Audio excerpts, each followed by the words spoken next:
Thank you, Chair.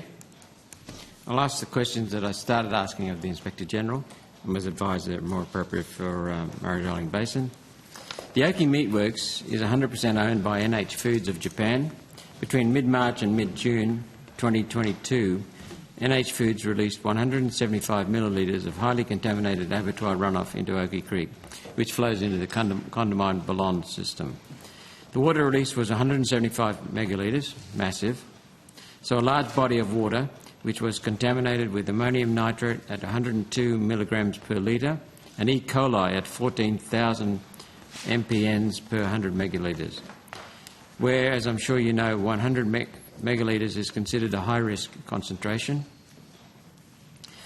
The source of the water was a holding pond which was contaminated at the level of 460,000 mpns per 100 megalitres for E. coli, an astronomical number, 151 milligrams per litre of ammonium nitrate and phosphorus at 29 milligrams per litre.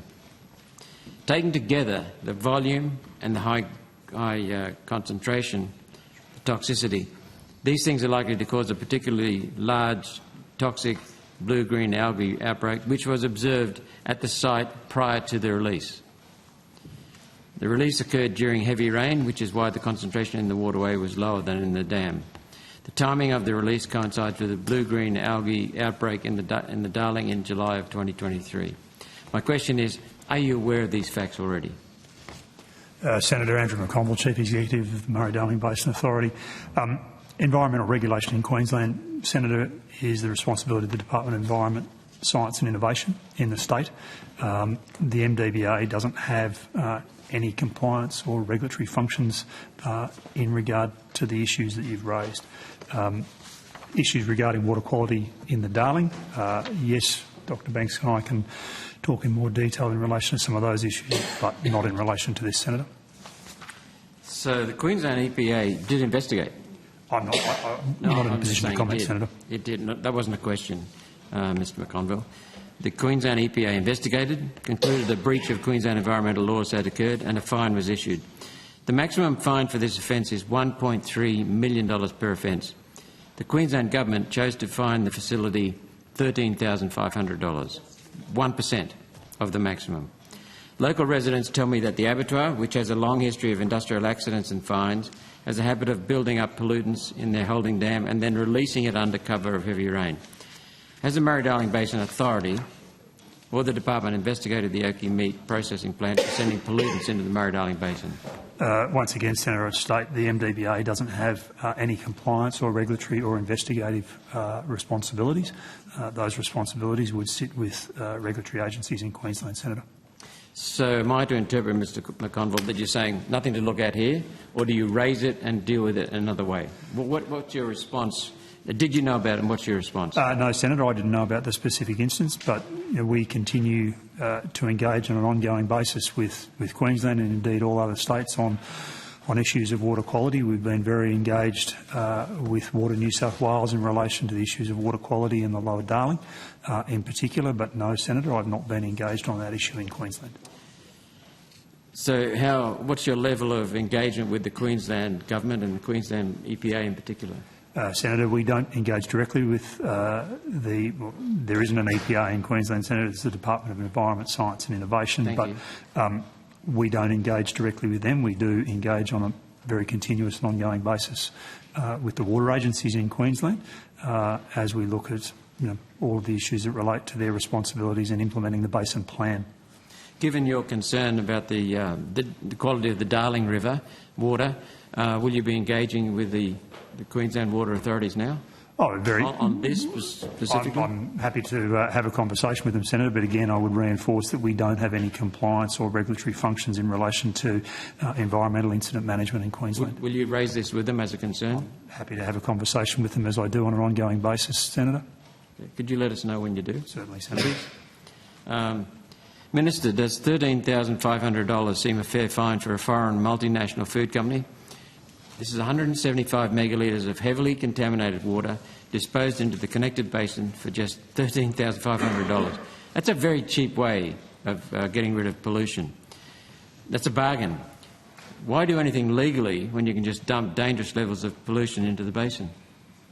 Any thoughts on that? Senator, the officials have explained to you that the Murray Darling Basin arrangements respect the role of the states and territories in managing certain functions in terms of environmental management, but require coordination on other questions. The official has said to you that this is a question for the Queensland Government, and the fines that they levy, the approach they take to compliance and enforcement, that really is a job that they are responsible for.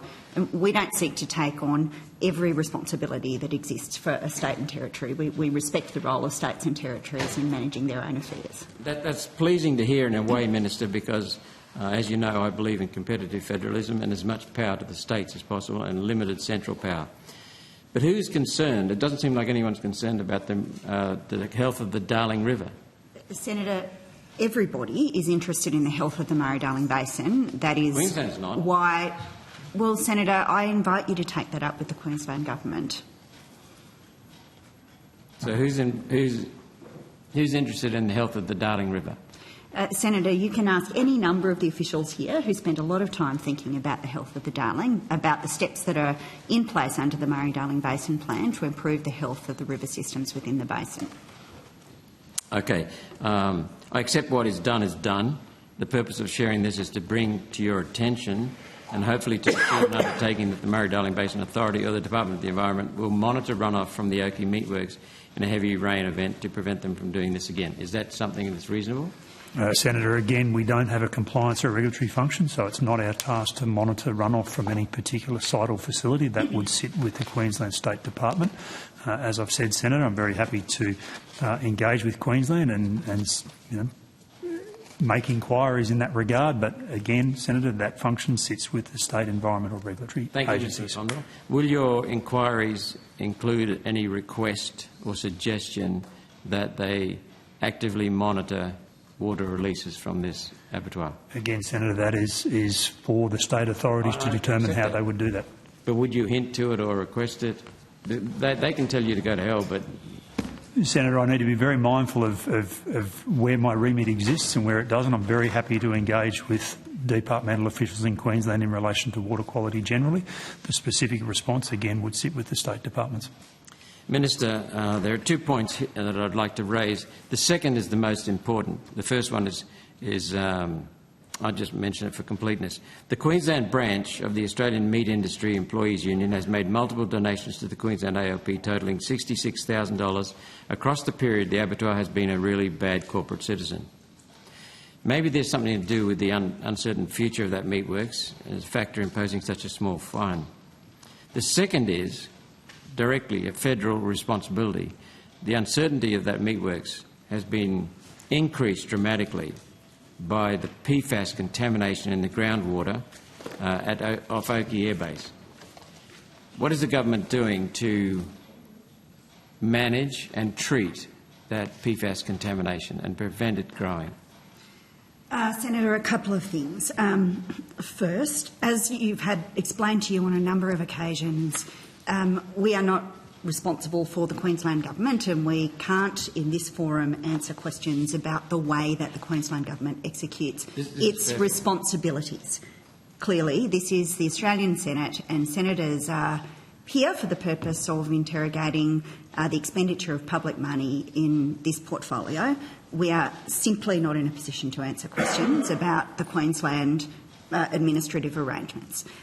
Secondly, you asked me about the adequacy of penalties. I will say that there is a bill in the Senate now to increase penalties from around $15 million in the Commonwealth's environmental legislation to $780 million, and that is legislation that you may vote for. I understand it's not your intention to do so, but we are actually trying to increase penalties in relation to offences that are relevant for the Australian Government.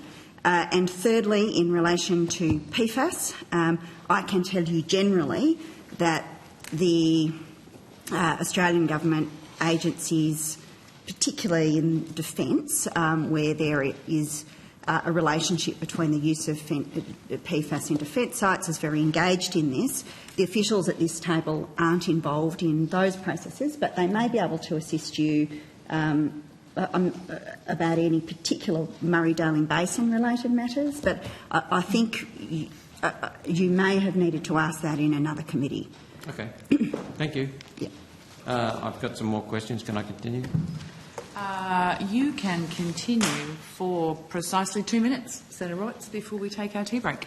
How about if I come back, because I'd like to ask them as a whole. So a whole. we can have an early tea break, or we can go to the Certainly. coalition.